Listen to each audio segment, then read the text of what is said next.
we all saw this clip here talking to this Yes. LSU player. This is the kind of stuff that is not new to Brian Kelly. And like, I get it. There's an element of, hey, as a player, you need to be coachable for sure.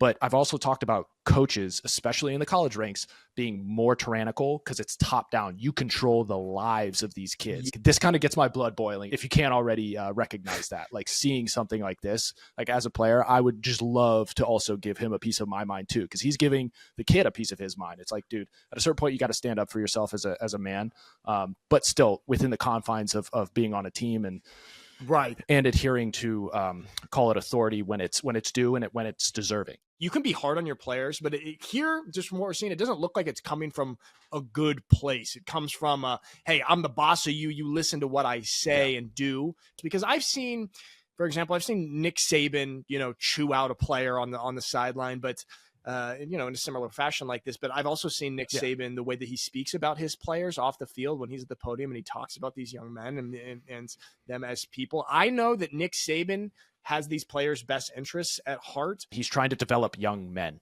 And what's weird is like, even when he had those moments on the sideline, you never got the sense that it was coming out of like, out of a pride or ego of himself. And that like, oh, this win and loss is like reflective of me as a man, right? He was doing it because he has such a respect for the game of football and what needs to be done in order to succeed on the field as a team or as an individual player. I think that's what makes a good coach, is when they have such a love for the game and a respect for the game and for the culture and developing young men.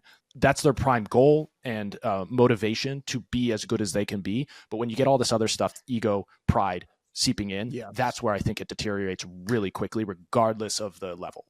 The 7 deadly sins of being a college football coach: ego, pride, etc. I think coming from a truthful place as a college football coach, in an authentic and a real real place, even if some of the stuff that you have to tell these players may not love that right now. Like, hey, we're recruiting you here. You're not going to play right away, because we've heard that all the time. How many guys do we know that said, yeah, dude, I'm getting recruited by them. They say they want me to start as a freshman. It's like every college coach says that to every damn recruit. Like, it's just such a lie.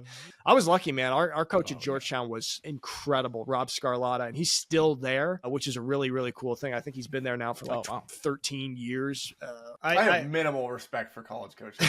Go ahead, Mike. There we go. It's like you are just accepting 90% of what I'm saying is I'm lying to young kids about their lives and their future. So I could have slightly more job security and feel slightly more comfortable in my job. I'll ruin your life. I don't care. Yeah. You're just disposable chess pieces to me. That's to my point about the ego and the pride, like coming in. It's like a lot of coaches fall into that realm. Yeah. But you know it when when you have a coach that isn't thinking in those terms. Right. Like, those emotions are, that's going to happen in any job. But when you're in a job where you have the lives of young men, there's a little bit of responsibility with that most seem to completely neglect.